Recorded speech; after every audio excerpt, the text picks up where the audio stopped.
आज का हमारा मौजू आलमी सतह पर सहाफ़त का आगाज़ है। आप इस अनवान से ही समझ सकते हैं कि आलमी सतह मतलब पूरी दुनिया के अंदर जो सहाफ़त का या अखबारों का जो आगाज़ हुआ था उसके बारे में आज हमने मुताला करना है, उसके बारे में आज हमने पढ़ना है। ठीक है, जैसा कि सबसे पहला पॉइंट मैंने लिखा है, सहाफ़त का आगाज़ प्रेस से कबल हो चुका था।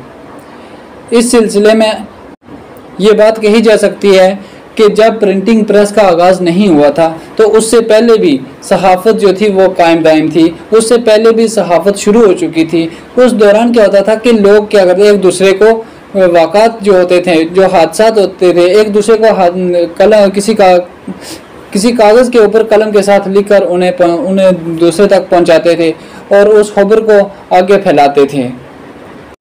अलबत्ता उस दौर में सहाफ़त का कोई बेहतरीन अमल नहीं था, लेकिन फिर भी लोग एक दूसरे को खबर पहुंचाने के लिए अपने हाथों से लिखे हुए नुस्खे को दूसरों तक पहुंचाते थे और खबरें जो है आगे फैला देते थे। अब आगे जैसे मैंने दूसरा पॉइंट लिखा है, मोहम्मद अतीक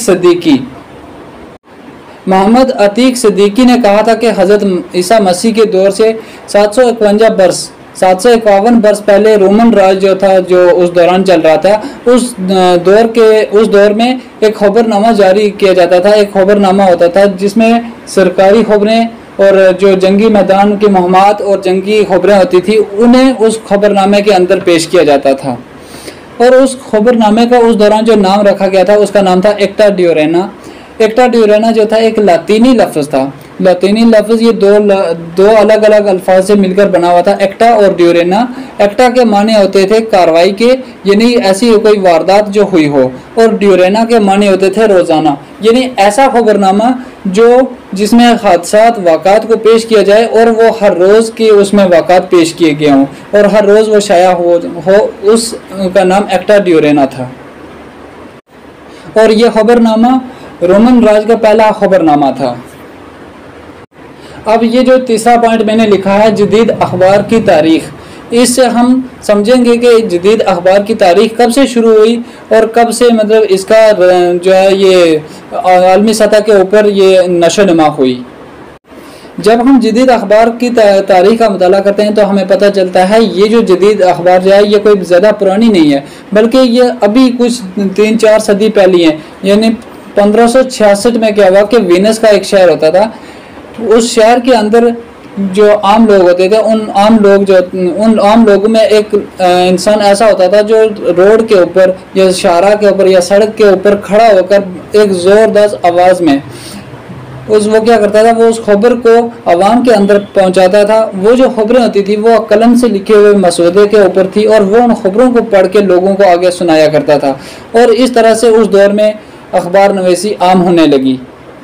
अलबत्ता इस दौर में भी कोई प्रेस कायम नहीं हुई थी, लेकिन लोग अपने हाथों से लिखकर, और कई बार ऐसा होता था कि जो शख्स बोलने वाला होता था वो सड़क के किनारे या किसी टीले पे खड़ा होकर ज़ोर से आवाज़ देकर लोगों को खबरें वो पहुंचाता था। और अक्सर ये जो खबरें होती थी ये दिलचस्पी की खबरें हुआ करती थी। ये जो खबरनामा वीनस शहर के अंदर रोज़ाना शाया किया जाता था, इस खबरनामे को सरकार की ज़ेर निगरानी में इसे तैयार किया जाता था। जो लोगों तक इन खबरें फैलती थी और लोग इन खबरों को सुनते थे।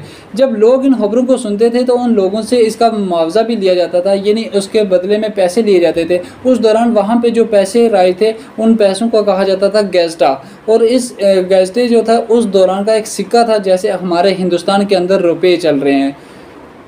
ये जो लफ्ज़ गैज़टा है, इसी गैज़टा की वजह से एक लफ्ज़ गैज़ेट कायम हुआ है, और ये जो लफ्ज़ गैज़ेट है ये बाद में अखबार या सरकारी ऐलाननामों के लिए इसे बोला जाने लगा और इसे लिखा जाने लगा। जब ये तजुर्बा जो था ये आम होने लगा तो इस तजुर्बे के बाद जो यूरोप का इलाका था, जो यूरोप के मुल्क थे, उन मुल्कों के अंदर इन रोज़नामों का और इन खबरनामों का रवाज जो था वो बहुत ज़्यादा बढ़ने लगा और एक रोज़नामे या खबरनामे का रवाज शुरू हो गया। जैसा कि मैंने ये एक पॉइंट लिखा है 16वीं सदी और इंग्लिस्तान। इस पॉइंट से हम समझ सकते हैं कि जब 16वीं सदी का ज़माना था तो पूरे यूरोप के ममालिक के अलावा इंग्लिस्तान के अंदर भी ये रवाज हो गया कि कोई भी ऐसा अहम वाक़ा हुआ करता था या कोई भी ऐसा हादसा हो जाए जिससे अवाम का ताल्लुक़ हो तो वो हुकूमत जो थी, वो जो हुक्मरान थे, उस ख़बरनामे के अंदर उन ख़बरों को पेश किया करते थे और इतला देते थे कि यह ख़बरें जो हैं इस ख़बरनामे के अंदर पेश की जाएँ और उन्हें एक तरीक़ा और सलीका दिया जाए और इन ख़बरों को आवाम तक आम किया जाए। चनाचा जब हुक्मरानों ने ये बात कही कि आवाम तक इन ख़बरों को पहुँचाया जाए, तो इन रोज़नामों और ख़बरनामों में लोगों के लिए एक मुफीद अंदाज़ का मज़ामीन और मुफीद अंदाज़ की ख़बरें पेश की जाने लगी और ये सिलसिला जो था पूरी दुनिया के अंदर मशहूर होने लगा और ख़ासकर इंग्लिस्तान के अंदर इसका चलन आम हो गया। इससे आगे जो पॉइंट है 6 नंबर पे, जब प्रेस आया। दुनिया के अंदर जब प्रेस आया, इस प्रेस को ईजाद करने वाले जॉन गुटेनबर्ग जर्मनी थे। वो जर्मन के रहने वाले थे और उन्होंने सबसे पहले प्रेस को ईजाद किया। तो इस प्रेस के आने के बाद छापे खाने का मतलब जो किताबें और जो ये ख़बरनामे जो थी वो उस पर शाया होने लगी और सबसे पहले जो अखबार जर्मनी के अंदर शाया हुआ उसका नाम रखा गया अवीसा रिलेशन ऑर्डर ज़ाइटिंग और इस अखबार में उस दौरान की ख़बरों को शाया किया गया। इस अखबार के बाद जब 2 साल का अरसा गुजर गया तो बरतानिया सरकार ने अंग्रेज़ी में न्यूज़ फ्राम स्पेन के नाम से एक अखबार जो था वो शाया किया और उसे अखबार भी कहा गया और उसे रोज़नामा या ख़बरनामा के नाम से भी उन्होंने जाना या पहचाना और उसका नाम जो था ये रोज़नामा या ख़बरनामा रखा। लेकिन जब ये अखबार जो था आवाम के अंदर मतलब मशहूर हुआ, आवाम के अंदर पहुंचा, तो उसकी शक्ल व सूरत और उसके रंग व ढंग और उसके पेश किया असलूब को देखकर उन लोगों ने कहा कि ये कोई अखबार नहीं है बल्कि ये एक ख़बरनामा है। लेकिन उसके बाद कुछ अरसे के बाद बरतानिया सरकार ने क्या किया, बरतानी हुक्मरानों के अहद में जो एक नया अखबार निकला वो अंग्रेज़ी में था जिसका नाम वीकली न्यूज़ था। ये जो अखबार था अंग्रेज़ी ज़बान में पहला अखबार था जो 1620 ईस्वी में शाया हुआ था। उसका नाम रखा गया गैज़ेट द फ्रांस। जब इन ममालिक ने अपने अपने अखबार और रोज़नामे ख़बरनामे जो हैं शाया करने शुरू कर दिए तो उसके बाद तो फ्रांस से गैज़ेट द फ्रांस के नाम से एक अखबार जो है वो जारी हुआ जो 1631 ईस्वी में शाया हुआ। इस अखबार में उस अहद की तमाम दर दिलचस्पी वाली ख़बरात और दीगर वाक़ात जो हादसात थे ये तमाम जो थे उस अखबार में पेश किए गए। दीगर ममालिक को देखते हुए अमेरिका ने भी अपना पहला अखबार जो है वो शाया किया जिसका नाम उसने पब्लिक ऑकरेंस के नाम से रखा। इस अखबार को अमेरिका ने 1690 ईस्वी में जोस्टन से शाया किया।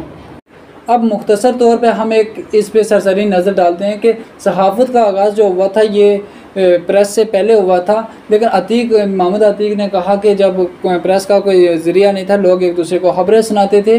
जब रोमन रवाज जो था आम था उस दौरान लोगों से उससे एक ऐसा रोज़नामा जो था वो जारी किया जाता था जिसका नाम एक्टा डेरीना था।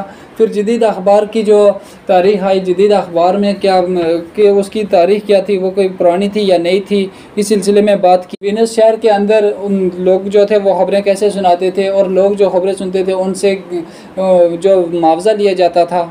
ये ख़बरें आम होने लगी तो यूरोप के ममालिक के अंदर जो थे ख़बरनामे आम होने लगे। 16वीं सदी में इंग्लिस्तान के अंदर यही रोज़नामे और ख़बरनामे आम होने लगे जिसके अंदर अहम वाक़ात को बयान किया जाने लगा और उस ख़बरनामे को न्यूज़ शीट के नाम से जाना गया। फिर उसके बाद जब प्रेस आया तो प्रेस आने के बाद जर्मनी में पहला अखबार शाया हुआ जो 1609 में शाया हुआ। उसके बाद स्पेन में ये अखबार का रवाज आम हुआ जहाँ पे पहला अखबार न्यूज़ फ्राम स्पेन के नाम से निकला। फिर उसके बाद जब इनको देखते हुए बरतानिया सरकार ने अपना अखबार निकाला अंग्रेज़ी ज़बान में, तो उन्होंने 1620 ईस्वी में अपना अखबार जो है वो मंजर आम पे लाया और उसका नाम उन्होंने वीकली न्यूज़ रखा। फिर उसके बाद फ्रांस के अंदर जो था ये अखबार का रवाज अखबार का आगाज़ हुआ था। फ्रांस का जो पहला अखबार था गैज़ेट द फ्रांस था। फिर उसके बाद आखिर में जो अमेरिका का पहला अखबार शाया 1690 ईस्वी में शाया हुआ, उसका नाम रखा गया पब्लिक ऑकरेंस। ये था मुख्तसर सा खुलासा कि ये उर्दू ये सहाफ़त जो थी आलमी सतह पर किस तरह नशोनुमा पे आई और सहाफ़त ने दुनिया के अंदर किस तरह अपना कदम जमाया। शुक्रिया।